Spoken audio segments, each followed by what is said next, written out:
umuyobozi wa East African Green Federation Horn, uyu akaba ari Dr Frank Habineza, akaba yatangaje yuko kwibumbira hamwe, gukomatanyiriza hamwe ingamba zo kurwanya amacakubiri, kurwanya ivanguramoko n'ibindi bitandukanye ari byo bagomba gushyira imbere, akaba ari umukoro bihaye guhera magingo aya ngaya kugira iteka ryose. Abayobozi b'amashyaka ahuriye ku kurengera ibidukikije ku mugabane wa Afurika, by'umwihariko mu Rwanda, uyu akaba ari umuyobozi n'ubundi witwa Dr Frank Habineza, akaba n'undi mu magambo yakomeje agira ati kwimakaza ubumwe n'ubwiyunge ndetse no kurwanya ivanguramoko biri mu mukoro abanyarwanda bagomba kwiha iteka ryose, kubera yuko jenoside cyangwa se iyicabwoko rishobora kwisubiramo nyuma y'imyaka runaka, bikaba biri no mu ngamba n'ubundi leta y'u Rwanda imaze imyaka na nyakaka iri kurwana naryo, aho n'ubundi buri munsi cyangwa se umunsi ku wundi hagaragara abapfobya ndetse n'abahakana jenoside yakorewe abatutsi, magingo n'aya ngaya bakaba badacogora.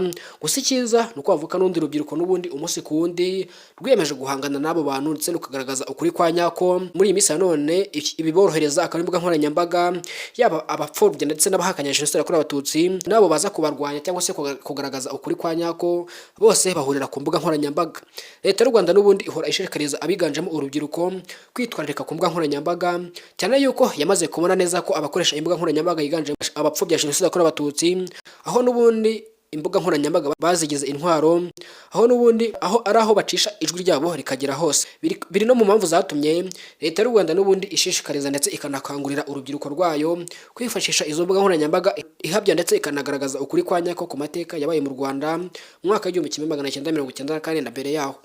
Uyu munsi wa none rero abanyarwanda cyane cyane muri guverinoma basenyeye umugozi umwe ndetse banafata rumwe ndetse banabibumbira hamwe mu guteza imbere ndetse no kwimakaza iterambere, aho uyu munsi wa none n'ubundi ibikorwa remezo bimaze kugera ku rwego rushimishije, aho n'ubundi himakajwe gahunda zitandukanye.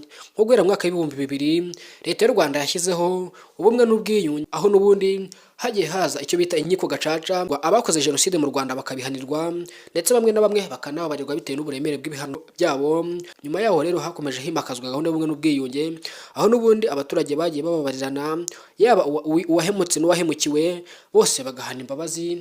Uyu munsi wa none akaba ari abanyarwanda baturanye kandi bagabirana ndetse bakanashyingirana, bikaba biri no mu bintu n'ubundi bishimisha abatari bake, cyane cyane abaturarwanda ndetse n'abakunda u Rwanda baherereye mu bihugu by'amahanga. Uyu munsi wa none barishimira aho u Rwanda rugeze mu iterambere, ubumwe n'ubwiyunge, imibanire n'abaturage, inzira n'urugendo by'iterambere bigikomeje.